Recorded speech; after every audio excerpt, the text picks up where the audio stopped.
Good morning students. अपन पढ़ रहे थे शुक्र नीति सार। ठीक है, आपने शुक्र नीति के अंदर भी पढ़ा राज्य का सप्तांग सिद्धांत, जिसके अंदर आपने क्या पढ़ा? जिस प्रकार से आपने मनुस्मृति और कौटिल्य में पढ़ा है उसी प्रकार से राज्य का सप्तांग सिद्धांत शुक्र नीति में भी बताया गया है। जिससे क्या कहा है इन्होंने भी, क्या कहा था कि सारा जो राजा का एक मनुष्य के जो 7 अंगों का निर्माण है उसी प्रकार से, जैसे सिर को मंत्री बताया, नेत्र को मित्र बताया, कर्ण को कोष बताया, यानी इस तरह से 7 अंगों का वर्णन करते हुए ये सप्तांग सिद्धांत का निर्माण किया था।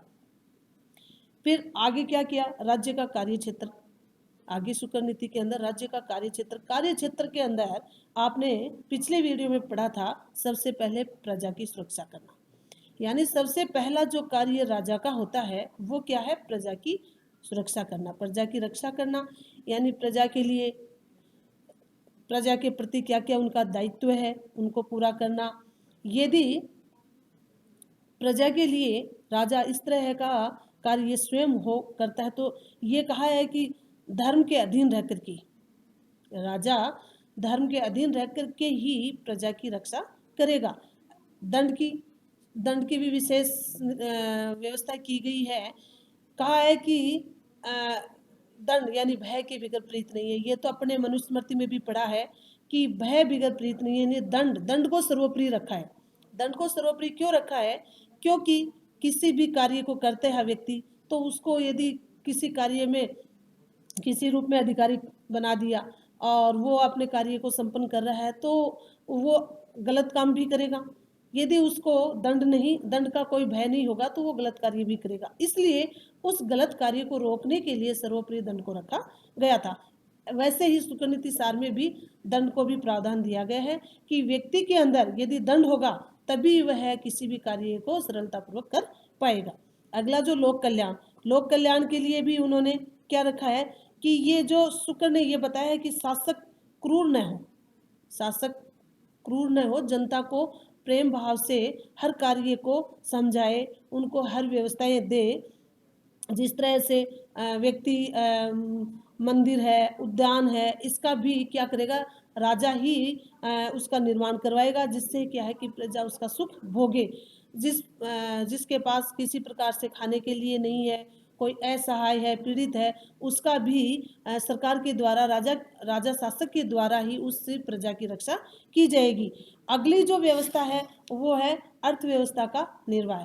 यानी अर्थव्यवस्था का निर्वाह करना भी अति आवश्यक बताया गया है। ये कहा गया है कि उसका नियमन, यानी अर्थ के बिगड़ जीवन नहीं है। भाई चलो अपन ने सारा कार्य कर लिया, राज्य का लोक कल्याणकारी भी हो गया, प्रजा की रक्षा का भी हो गया, लेकिन जब तक यदि अर्थ का कार्य वो नहीं होगा राज्य के अंदर नियमन रूप से, तो प्रजा की रक्षा करना बिल्कुल भी संभव नहीं है। इसलिए राज्य का जो आवश्यक दायित्व माना गया है वो है अर्थव्यवस्था। अर्थव्यवस्था को माना गया है और वो किसी भी कार्य को, यदि कोई कार्य को करते हैं तो वो राज्य के द्वारा क्या लाइसेंस प्राप्त करेगा और फिर उस कार्य को स्टार्ट करेगा। यानी शुक्र नीति सार में यह है व्यवसाय व वाणिज्य के संदर्भ में उपभोक्ताओं के हितों की रक्षा के लिए राष्ट्र को हस्तक्षेप की अपेक्षा की गई है। ग्रंथ में यह भी कहा है कि तोलने को या कोई वाणिज्य है पालन करने, मुद्रा, सिक्के, धातु आदि के संदर्भ में व्यापारियों को उचित व्यवहार सुनिश्चित करने के लिए प्रयत्नशील रहना चाहिए। शासक को यह सुनिश्चित करने का निर्देश दिया गया है कि व्यापारी सभी प्रकार के पदार्थ किसी प्रकार की मिलावट न करें, यानी जनता के साथ में किसी भी प्रकार का धोखा ना करें, किसी भी प्रकार की मिलावट नहीं करें और अपना जीवन है वो अच्छी तरीके से उनके साथ में बिताएं। शुक्र ने गो, गज, अश्व, ऊंट, भैंस आदि यानी पशु हैं, चांदी, स्वर्ण, रत्न, मादक द्रव्य, विष आदि का क्या है? आदि पदार्थ का क्रय विक्रय, मद के उत्पादन के विक्रय तथा चिकित्सा आदि व्यवसायों का विनियोग करने की अपेक्षा की है। यह भी घोषणा की है कि गतिविधियों के लिए लाइसेंस प्राप्त करना आवश्यक है। यानी जो भी मतलब आपको व्यवसाय करना है, जिस तरह से बताया है कि गज है, ऊंट है, भैंस है इत्यादि, और जिस तरह से आपको व्यवसाय करना है, रत्न है, मादक है, द्रव्य, जो इसका आप व्यवसाय करोगे तो उसके लिए जो लाइसेंस की जो आज्ञा है वो लेना राज्य से लेना अति आवश्यक बताया गया है। अपने हिसाब से किसी कार्य को संपन्न नहीं करेगा। क्यों? क्योंकि यदि अपने हिसाब से करेगा तो जो भी घाटा नफा होगा वो व्यक्ति अपने लिए करेगा, लेकिन जो इस लाइसेंस लेके कार्य को करेगा तो वो कर राज्य में यानी शासक कर के माध्यम से प्रजा से लेगा और उसको फिर क्या है, प्रजा के हित के लिए ही उस अर्थ को काम में लेगा। शासक से प्रजा में मद्यपान को सीमित और विनिमय करने की भी अपेक्षा करते हुए कहा है कि वह मदिरा गृहों को ग्राम या आवासीय क्षेत्रों से दूर स्थापित करवाएगा। यानी यदि कोई, ये शासक को परामर्श दिया है कि यदि कोई मद्यपान यदि ऐसा है तो वह क्या है कि जहाँ व्यक्ति रह रहा है उससे काफ़ी दूर के स्थान पे उनको स्टार्ट करवाएगा, चालू करवाएगा। और राज्य में दिन के समय मद्यपान को प्रतिबंध करने की उपेक्षा की है। यानी दिन में कोई भी व्यक्ति मद्यपान करके किसी भी कार्य को संपन्न नहीं करेगा। शासक को यह भी कहा है कि वह उपयुक्त समस्त प्रसंगों को राजकीय आज्ञाओं के उल्लंघन पर कठोर दंड देने की चेतावनी सहित राजकीय आदेशों का सार्वजनिक प्रकाशन करे तथा उन आदेशों के उल्लंघन पर पक्षपात रहित होकर दंड के लिए तत्पर है। यानी यदि इस तरह का कार्य कोई करता है तो उसमें कोई भी अपना नहीं और पराया नहीं, उसको दंड देना अति आवश्यक बताया गया है। ये शासक का ही कार्य है कि दिन में कोई भी व्यक्ति मद्यपान कर करके किसी भी कार्य को संपन्न नहीं करने देगा। यदि ऐसा है तो उसको दंड देने का अधिकार राजा को बताया गया है।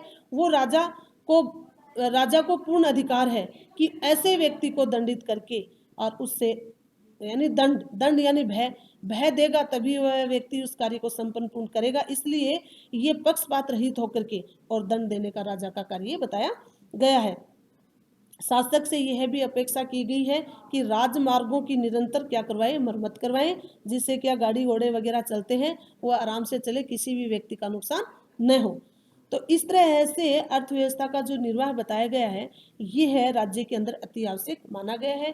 ये महत्वपूर्ण दायित्व है कि अर्थ के बगैर व्यक्ति का जीवन संभव नहीं बताया गया है। और किसी भी व्यवसाय को यदि स्टार्ट करता है तो वह राज्य के अंदर लाइसेंस प्राप्त करके ही उस कार्य को स्टार्ट करेगा, अन्यथा उसको स्टार्ट करने की आज्ञा नहीं दी जाएगी। और उस व्यवसाय से जो भी उनको आमदनी होती है उससे कर दे करके वह राज्य के अंदर कर देगा, जिससे प्रजा की रक्षा की जाएगी। अगला है राज्य के शैक्षणिक दायित्व।